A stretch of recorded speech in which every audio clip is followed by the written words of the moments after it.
नमस्कार दोस्तों, स्वागत है आपका हमारे इस चैनल धूप धुनुची आरती में। दोस्तों, आज मैं आपको लक्ष्मी तंत्र में जो है ना जो पूजा के उपचार विधि के बारे में बताया गया है, यानी कि किस किस उपचार से जो है श्री लक्ष्मी नारायण की पूजा किए जाएंगे उसके बारे में बताया गया है, और मानस पूजा के बारे में भी बताया गया है। उसके बारे में ही आज आपको बताने वाला हूँ कि कौन से उपचार और मानस उपचार से जो है आपको लक्ष्मी नारायण के पूजन जो है वो करना है। ये देखिए दोस्तों, ये लक्ष्मी तंत्र का ही किताब है। तो बाद में मतलब ये ग्रंथ जो है मैं इसलिए दिखा रहा हूँ आप लोगों को। बाद में कई लोग जो है ना कई प्रकार की बहुत ही गलत तरह के विषय करते। पहली बात तो मुझे लगता है वो इन सारे ग्रंथों को कभी खोलकर देखते ही नहीं हैं, और अपने टिप्पणी करने से वो बिल्कुल भी बाज नहीं आते। टिप्पणी वो करना ही चाहते, मतलब टिप्पणी उन्हें करना ही है, पर कभी भी ऐसे ग्रंथों को थोड़ा पढ़ ले या फिर इसमें थोड़ा खोज कर ले। अगर ये सारे कार्य वो करते हैं ना, तो शायद उन्हें उस तरह की बकवास भरी टिप्पणी करने की ज़रूरत नहीं होती है, पर फिर भी करते हैं वो, तो इसलिए मैंने आप लोगों को ये दिखा दिया।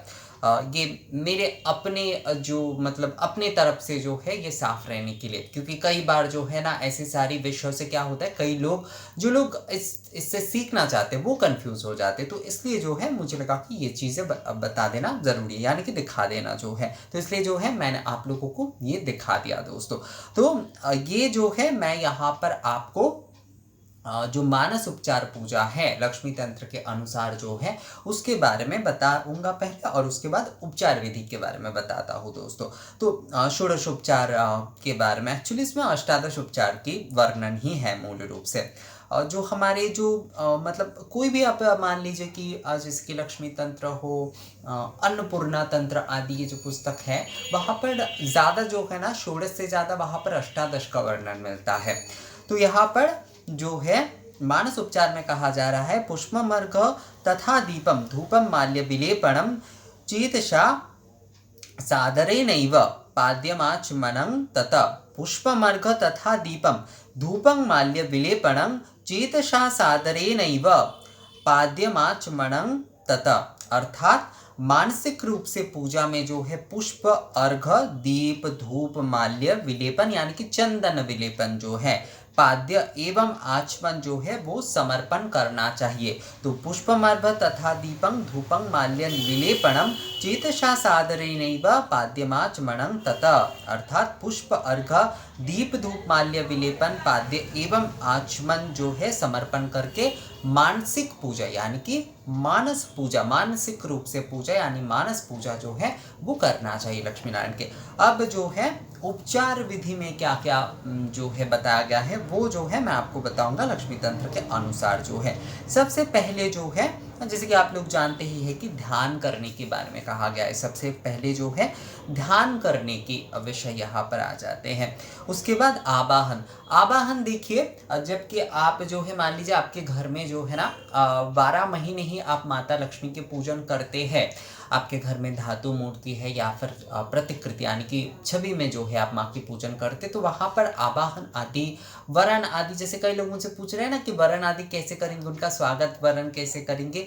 तो स्वागत वरण अलग से यहाँ पर नहीं होगा अगर आप नित्य दिन जो है उनके पूजन करते हैं। हर साल जो लोग लक्ष्मी पूजा के दिन मिट्टी के, कई घरों की ये नियम ही होता है कि हर साल मिट्टी के मूर्ति ही लाना होगा।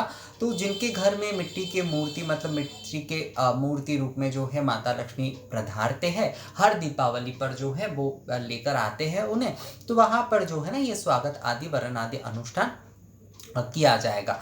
पर जैसे कि बहुत सारे लोगों का मन होता है, मैंने दुर्गा पूजा के समय भी बताया था, तो आप हाँ धूप आदि अनुष्ठान आनुष्ठानिक तौर पर जो है ना आप वरण आदि ये जो मांगलिक कार्य जो है वो कर सकते हैं। संक्षिप्त वो आरती की तरह ही एक प्रकार से थाली आदि में सजाकर जो है, पर वो स्वागत वरण यानी कि आवाहन जो है वो नहीं होगा, ये आपको ध्यान रखना है। आवाहन और जो आमंत्रण आदि तभी किया जाता है जबकि यानी कि स्वागत, आमंत्रण, आवाहन तभी होता है जब आप नए मूर्ति को घर में लेकर आ रहे हैं। तो ध्यान के बाद जो है आवाहन, अगर आप नए मूर्ति में पूजन कर रहे हैं, उसके बाद जो है आसन प्रदान करना। आसन प्रदान करना भी सेम विषय, अगर आप नए मूर्ति लेकर आ रहे हैं वहीं पर जो है। उसके बाद जो है ना पुष्पार्पण, यहाँ पर जो है पुष्पार्पण कहा गया है, मतलब जैसे हम स्वागत करते हैं ना पुष्प के जो देते हैं, क्या कहते हैं उसे कि तरह तरह के पुष्प सजाकर वो उसे क्या कहते हैं दोस्तों, मुझे याद नहीं आता है। पुष्प के जो थोक दिए जाते हैं एक्चुअली, मतलब उसे हमारे यहाँ पर तो पुष्प के थोक कहते हैं, जिसे बुके कहा जाता है। हाँ, याद नहीं आ रहा तो मुझे इंग्लिश शब्द ही याद आ गया। तो जैसे कि हम लोग किसी का स्वागत करते हैं ना, कोई नए मेहमान हमारे घर में आते हैं तो पुष्प की गुलदस्ता आदि दिए जाते हैं, तो वही जो है देने के बारे में एक प्रकार से पुष्प अर्पण जो है वो करने की कि स्वागत, जिस तरह से हम ऐसे पुष्प छिड़कते हैं ना, कोई हमारे घर पे आ रहे हैं, तो उस प्रकार से जो है ये स्वागत का एक पुष्पार्पण हो गया। इसके बाद जो है पाद्य आपको देना है, पाद्यदक जो है वो आपको देना है। उसके बाद जो है आपको आचमनीय देना है। उसके बाद जो है आपको स्नानीय देना है। उसके बाद आपको परिधान देना है।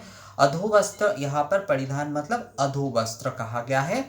अधोवस्त्र मतलब जैसे कि मान लीजिए कि आप साड़ी दे रहे हैं तो वो पहनने के लिए ही है। और उसके बाद उत्तरीय वस्त्र, हमेशा ना उत्तरीय वस्त्र, चाहे वो पुरुष देवता हो स्त्री देवता हो, उन्हें उत्तरीय वस्त्र दिया जाता है। हमारे आदि जो परंपरा आप देखेंगे, साड़ी हो धोती पहनते हो, मतलब महिलाएं हो पुरुष हो, वो ना उत्तरी यानी कि चादर की तरह ऊपर ओढ़ते ही थे।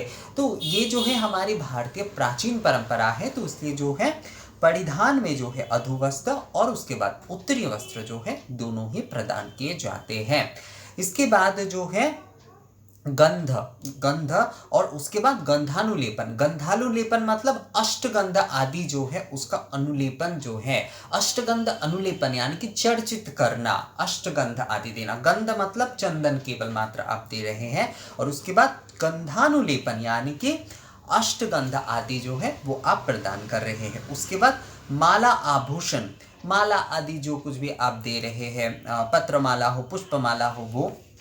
उसके बाद जो है धूप, उसके बाद दीपक, उसके बाद मधुपर्क, उसके बाद नैवेद्य। यहाँ पर देखिए मधुपर्क ना बाद में कहा गया है, ज़्यादातर जैसे कि पूजा आदि में कहा जाता है कि मधुपर्क पहले जो होता है, पर यहाँ पर देखिए मधुपर्क जो है वो बाद में कहा गया है। तो तंत्र मतलब विधि के, लक्ष्मी पूजा के, लक्ष्मी तंत्र क्या मतलब होता है कि लक्ष्मी पूजा के जो है ना, लक्ष्मी आराधना की विधि आप बोल सकते हैं पूर्णता इसे जो है।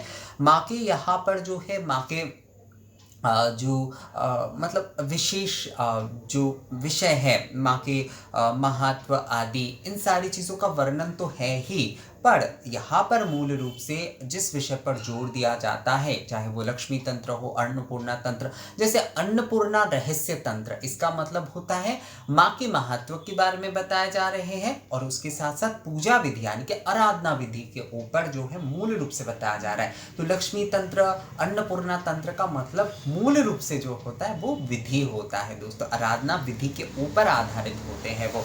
तो यहाँ पर देखिए लक्ष्मी तंत्र में जो है धूप के बाद, दीप के बाद मधुपर्क कहा गया है, उसके बाद नैवेद्य, उसके बाद अनुवासन। अनुवासन मतलब धूप वासित करना, ये केवल सुगंध आदि देने के लिए, मतलब अगरू गुकुल के गंध जो है ये केवल इनके लिए, इसमें जो है ना शर्करा आदि ये सब कुछ नहीं जाता, घी इसमें दिया जाता है, पर जो शहद होता है, शर्करा आदि होता है, ये नहीं दिया जाता है अनुवासन में जो है। अनुवासन पर ना मैं डिटेल्स में आप लोगों को वीडियो बना के दूंगा दोस्तों, पर ये जो है ये विषय है कि अनुवासन जो है सुगंधी द्रव्य यानी कि धूप वासना जिसे कहते हैं, धूप वासित कहते हैं ना, तो वही जो है केवल सुगंध द्रव्य जो है इसमें जो है नारियल आदि, मतलब सूखा नारियल, इसमें जो है गुड़ घी, ये गुड़ मधु ये नहीं जाएगा, घी जाएगा, पर मधु आदि जो है वो नहीं दिया जाता।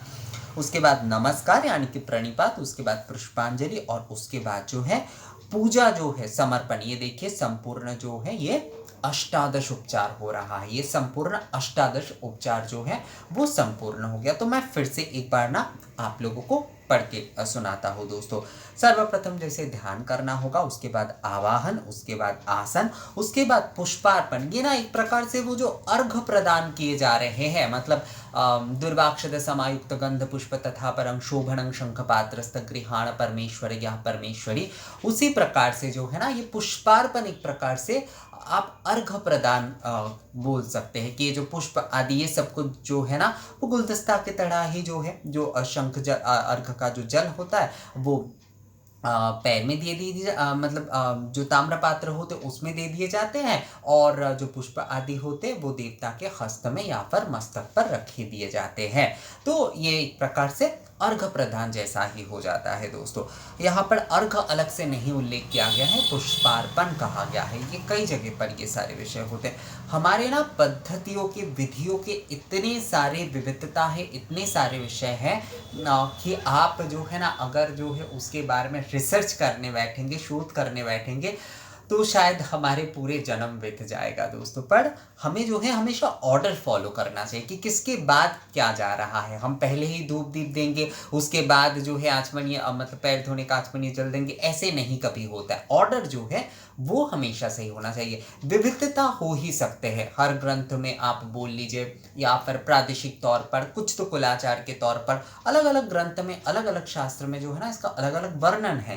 पर विविधता का मतलब ऑर्डर को ब्रेक करना नहीं होता। ऑर्डर को जो है ना वो फॉलो करना ही होगा कि पहले जो है पैर धोने का जल आचमन, उसके बाद पुष्प गंध धूप दीप, इस ऑर्डर में जाएगा हमेशा। ये विषय जो है हमेशा ख्याल रखिएगा। तो जो भी हो, जैसे कि हम कहाँ तक आए दोस्तों, हाँ, ध्यान, आवाहन, आसन, पुष्पार्पण हो गया। उसके बाद पाद्य, पैर धोने का जल, आचमनीय, स्नान, परिधान, उत्तरीय वस्त्र, गंध, गंधानुलेपन। गंध और गंधानुलेपन एक ही साथ लिखा हुआ है, यानी कि चंदन देकर जो है गंधानुलेपन यानी कि अष्टगंध आदि प्रदान करना। माला, आभूषण, धूप, दीपक, मधुपर्क, नैवेद्य, अनुवासन, यानी कि जैसे कि मैंने आपको बताया कि धूप आदि जो सुगंध द्रव्य जो है, जो अनुवास यानी कि धूप वासित किया जाएगा, धूप वासना जिसे कहते हैं, वो जो दिया जाएगा, ये ना, ये धूप विलास जैसे होता है ना, ये उस प्रकार का विषय है दोस्तों। तो अनुवासन, उसके बाद प्रणिपात, नमस्कार, पुष्पांजलि और पूजा समर्पण। ये अष्टादश उपचार से जो है ना लक्ष्मी नारायण की पूजा करने के बारे में लक्ष्मी तंत्र में, यानी कि लक्ष्मी आराधना विधि के जो पुस्तक है, लक्ष्मी तंत्र का मतलब विधि। मैं बार बार ये विषय कहता हूँ क्योंकि कई लोग मुझसे बार बार यही सवाल करते हैं। मैं तंत्र के बारे में कई बार कह देता हूँ कि तंत्र का असल मतलब क्या है। कई लोग मुझे बार बार मेल करके हो, कमेंट्स में हो, बार बार यही सवाल करेंगे, इसलिए मुझे भी जो है ना बार बार रिपीट करना पड़ता है दोस्तों, ताकि आप लोगों को जो है ना ये विषय बिल्कुल पूरी तरीके से समझ में आ जाए। तो अष्टादश उपचार से जो है लक्ष्मी तंत्र में लक्ष्मी नारायण की पूजा करने के विषय में कहा गया है। और जैसे कि मैंने मानसोपचार पूजा की विधि भी आप लोगों को बताया, तो इसी प्रकार से जो है ना आपको लक्ष्मी नारायण की पूजा करना है। आप चाहे तो जैसे कि मैंने आप लोगों को बताया है पीडीएफ में, आप उस तरह से भी कर सकते, ये विधि भी आप फॉलो कर सकते, दोनों ही विधि सही है, कोई समस्या नहीं। और कई लोगों को शायद ये लग सकता है कि ये लक्ष्मी तंत्र की मैं बोल रहा हूँ, तो कई लोग बोलेंगे कि क्या हम साधारण गृहस्थ लोग, बिल्कुल ये साधारण गृहस्थ लोगों के ही है। एक विधि जो है उस प्रकार का है, एक विधि जो है इस प्रकार का, पर इसमें ऑर्डर देखिए सभी एक जैसे ही है। तो इसमें जो है ना बिल्कुल भी अपने मन में किसी भी प्रकार की कोई भ्रांत धारणा मत रखिए दोस्तों। और माँ लक्ष्मी नारायण की पूजा आपको जिस भी विधि से पसंद हो आप उसी विधि से करिए। मैंने इसलिए आप लोगों को ये बताया क्योंकि हर किसी को ना अलग अलग तरीके से पूजा करना पसंद है। कई लोगों को वही वाला मैंने जो दिखाया पीडीएफ में वही वाला पसंद हो सकता है, कई लोगों को ये वाला पसंद हो सकता है। तो हर किसी को बिल्कुल स्वतंत्रता है कि वो अपनी पसंद से पूजन करे। हम लोग भी इसी के मतलब यही जो नियम है ना इसे फॉलो करते ही हम लोग जो है उपचार विधि आदि करते, तो वो थोड़ा सा अलग है वैसे इससे, पर इसके लक्ष्मी तंत्र के फॉलो से ही जो है हम वो पूजा करते दोस्तों। मैं वो आपको अगर हो सके तो अगर वीडियो बनाना संभव होता है उसके ऊपर तो मैं बनाकर आप लोगों को बताऊंगा। तो ये वीडियो आप लोगों को कैसा लगा मुझे कमेंट्स करके बताइएगा दोस्तों। लक्ष्मी आराधना पद्धति के बारे में वीडियो था, तो ये वीडियो कैसा लगा आप लोगों को, और मुझे मेल करके भी आप लोग अगर आप लोगों का कोई सवाल आदि है तो आप लोग मुझसे पूछ सकते हैं। तो मिलेंगे आपसे अगले वीडियो में, तब तक के लिए नमस्कार।